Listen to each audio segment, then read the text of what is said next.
तुम्ही कुठल्या कॅम्पमध्ये आहात? पसारा कॅम्प की टाप टीप कॅम्प? आज मी ठरवलं आज कुठल्या तरी नवीन विषयावर गप्पा माराव्या. विषय आहे आठवणी की अडगळ. माझ्या या चॅनलवर तुमचं खूप खूप स्वागत आहे. मी श्वेता पुरंदरे आणि माझ्या मराठी चॅनलला भरभरून प्रतिसाद दिल्याबद्दल खूप खूप धन्यवाद. आपण बोलणार आहोत की डिक्लटरिंग करावं करू नये, आठवणी जपून ठेवाव्यात, आठवणींची अडगळ व्हायला लागली तर काय करायचं. मी आवरणार आहे एक कप्पा जो आठवणींचा कप्पा आहे, पण काय तो अडगळीचा पण कप्पा झालेला आहे का?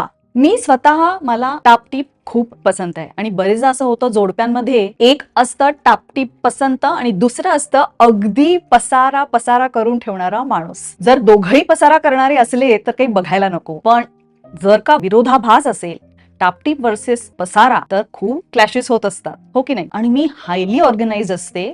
मला कोणी कधी विचारावं की ही ही वस्तू कुठे आहे.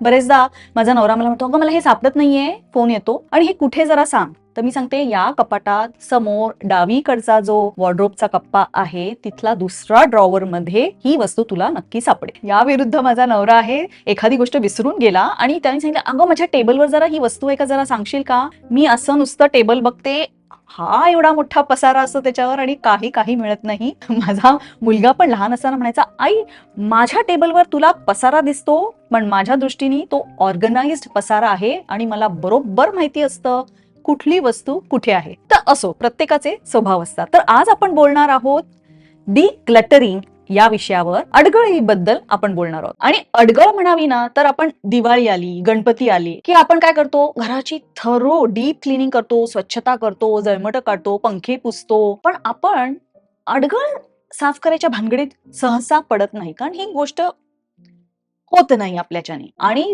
असं म्हणतात ना जितकी जागा तुम्हाला मिळेल तितका पसारा ती जागा व्यापत जातो व्यापत जातो. आणि थोडंफार असंच झालं की आमचं एक मेजर डिक्लटरिंग झालं जेव्हा आम्ही 4 वर्षापूर्वी जुनं घर सोडून या नवीन घरी राहायला आलो आणि त्या निमित्ताने घराचा कोरा कोपरा बघितला गेला, सगळ्या वस्तू स्क्रीन आउट केल्या गेल्या आणि त्या कार्टन मध्ये बसवून नवीन घरी आलो. पण झालं काय, तेव्हा डिक्लटरिंग झालं पण नवीन घर थोडं मोठंच असल्यामुळे ऐस पैस सगळ्या वस्तू मावल्या आणि जागा राहिली.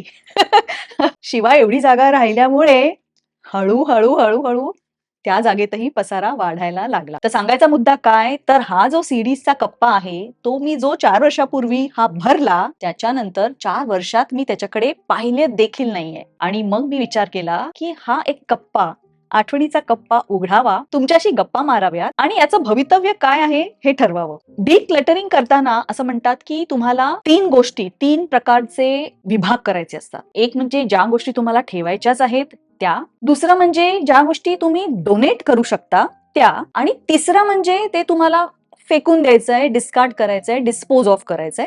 अशा 3 भागात आपल्याला त्याची विभागणी करता येते. पण हा खण आहे सीडीजचा आणि याच्यात दुसरं पण काही काही सापडणार आहे.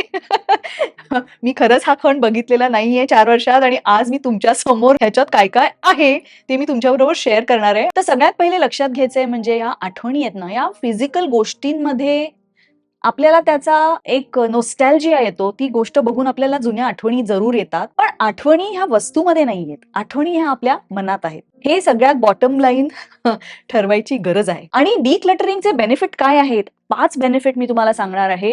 थोडंसं आपण बघूया याच्यात काय काय सापडतं आणि त्यानंतर आपण बोलूया.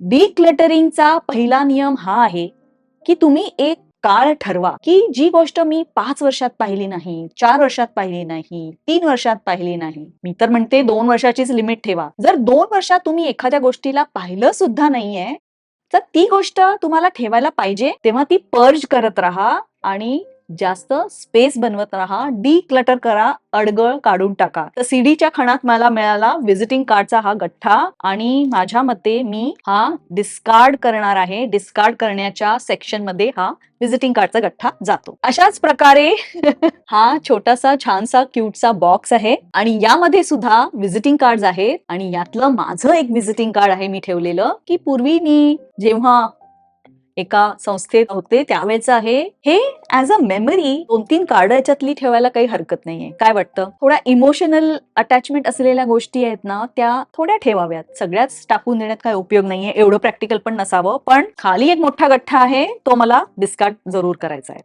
हे काय असेल ओळखा पाहू. आमच्याकडे एक मोठीच्या मोठी म्युझिक सिस्टीम होती आणि त्या म्युझिक सिस्टीमला लागून हा अशा प्रकारचा माईक होता. कराओकेची मेहफिल याच्यात सजत होती. सोनीचा हा कराओके माईक आहे. हा मी 4 वर्षात तर डेफिनेटलीच नाही वापरलेला आणि त्याच्या आधी पण मी हा वापरलेला नाहीये, पण हा ठेवून दिलेला आहे. पण या गोष्टींचा काय उपयोग? कारण आता सिस्टम्स किती ऍडव्हान्स झाले आहेत. मी तुमच्याशी बोलतेय रिमोटली, माझं सगळं बोलणं रेकॉर्ड होतंय. सॅरामॉनिक कंपनीचा हा माईक आहे. अतिशय उत्कृष्ट क्वालिटी आहे आणि तुमच्यापैकी ज्या लोकांना इंटरेस्ट असेल की माझा व्हिडिओ गिअर काय आहे वगैरे, त्याच्या लिंक्स मी माझ्या व्हिडिओच्या डिस्क्रिप्शन मध्ये जरूर देईन, तुम्ही बघा. तर हा माईक आहे, हा आठवणच आहे, याचा उपयोग होत नाहीये, तर हा माईक काढून टाकण्यात येईल. हे नवीनच काहीतरी सापडलं. हे काय आहे? हे कोणीतरी दिलेला गिफ्ट सेट आहे. गोल्फचे बॉल माझ्याकडे पडून होते. गोल्फचा जी पण मला येत नाही, आमच्याकडे कोणालाच येत नाही. माझ्या मते हे मी डोनेट करेन. आमच्या बिल्डिंगच्या व्हॉट्सअप ग्रुपवर हे गिव्ह अवे फ्री, कोणाला पाहिजे त्यांनी घ्यावे. असं काहीतरी नवीनच सापडून जातं. एखादा खण आपण बघितलेला नसतो, वर्षानुवर्ष आपण साफ विसरून गेलेलो असतो की त्याच्यात आहे तरी काय. कारमध्ये सीडीचं कलेक्शन न्यायसाठी हा पाऊच असायचा माझ्याकडे नेहमी. ही मला टाकून देता येणार नाही, याच्यात बघायला लागेल. वेकेशनवर जायचो आम्ही, वेकेशन मध्ये बरेचसे व्हिडिओज टेप केलेले होते, तर हे ठेवायचंय, पण हे मला चेक करायला लागेल. Kishore Kumar, Laxmikant Pyarelal, Amitabh Bachchan, the golden years, सगळी अमिताभ बच्चनची गाणी. ठीक आहे, मी तुम्हाला बोर नाही करत प्रत्येक सीडी दाखवून, पण यापैकी कितीतरी अल्बम तुमच्याकडे पण असतील, आहे की नाही? आठवणींचा अल्बम उघडला गेलाय, म्युझिकल आठवणींचा. तर अशा प्रकारे मी हा कप्पा रिकामा करणार आहे. न वापरलेल्या वस्तू ज्या आहेत त्या ठेवायच्या की नाही, याच्यात थोडासा आपल्याला प्रॅक्टिकल व्हायलाच पाहिजे. एक तर आम्ही मुंबईत राहतो, मुंबईतली घरं तशीही लहान असतात. जेव्हा मी हा कप्पा रिकामा करीन तेव्हा या कप्प्यामध्ये ठेवायसाठी नवीन ज्या गोष्टी असतील त्या मी इथे छानपैकी ऑर्गनाईज करू शकेन. कारण तुम्हाला दिसत नसेल, पण इथे माझा आहे एक फिश टँक, 2 फिश टँक आहेत रादर, आणि फिश टँकला लागणाऱ्या ज्या वस्तू आहेत ना, त्या ठेवायलाच मला जागा नाही अशी माझी तक्रार चालली होती. तर त्या वस्तू फिश टँकच्याच खाली बरोबर या कप्प्यात सगळ्या ऑर्गनाईज राहणार आहेत. मी ह्या जुन्या वस्तू काढत नाहीये जोपर्यंत, तोपर्यंत मला नवीन वस्तू ठेवायला जागाच मिळणार नाहीये.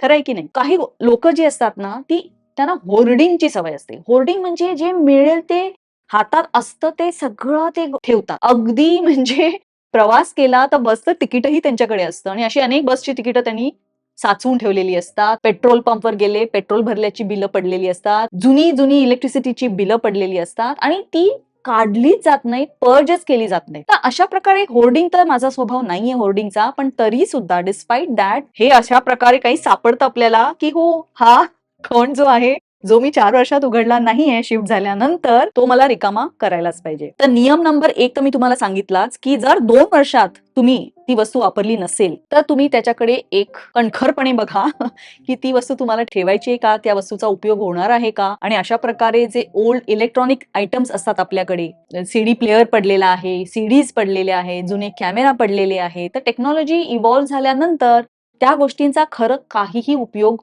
होणार नसतो आणि उगाच त्या गोष्टी ठेवण्यात काही अर्थ नाहीये. रूल नंबर 1 तो, आणि दुसरा जो तुम्हाला फोर्स करेल की तुम्ही हे कराच, की नवीन तुम्ही एक गोष्ट आणत असाल तर तुम्हाला जुनी एक गोष्ट काढायलाच पाहिजे. हा तुम्ही एक नियम स्वतःला लावून घ्या, म्हणजे आपोआप ही गोष्ट होईल. आणि जर का तुम्ही ठरवलं की हो, आज मी घरातली सगळी अडगळ साफ करणार आहे, तर हे असं एका दिवसात करण्यासारखी गोष्ट नाहीये, कारण मग ते त्या विचारांनीच आपली अर्धी शक्ती निघून जाते. त्यापेक्षा डेडिकेटेडली एक 15 मिनिटं किंवा अर्धा तास आठवड्यातला काढून ठेवा. मी तर म्हणते रोजची 15 मिनिटं जरी काढलीत, आणि हा उत्तम उपाय केव्हा असतो माहितीये, जेव्हा दुपारी झोप येत असते ना, जेवल्यानंतर 2-2:30 ची वेळ जेव्हा असते, जेवण अंगावर आलेलं असतं आणि खूप झोप येत असते. अशा प्रकारे जी दुपारची झोप येते ती टाळण्यासाठी काय करायचं, आणि दुपारी झोप आल्यावर रात्री झोप येत नाही तेव्हा काय करायचं, ही माझ्या चॅनलवर एक व्हिडिओजची मालिकाच आहे, तुम्ही नक्की बघा. त्याची लिंक मी या लाईव्ह मध्ये नक्की देईन वर. तुम्ही ती मालिका बघितली नसेल तर नक्की बघा. तर दुपारची झोप घालवायसाठी मस्तपैकी म्युझिक लावा, एसी लावा, आणि एखाद्या खोलीचा, एखादा कपाटाचा एक कप्पा निवडा. मोजून 15 मिनिटं ते 30 मिनिटं एवढाच टाइम द्या. जास्त 2-2 तास श्रम करायची काही गरज नाहीये. आणि तुम्ही बघाल की तुम्ही एका दगडात अनेक पक्षी मारत आहात. कारण डिक्लटरिंगचे अनेक फायदे आहेत आणि सायंटिफिकली प्रूव्हन फायदे आहेत. आणि घरात पसारा असण्याचा त्रास जास्त बायकांना होतो,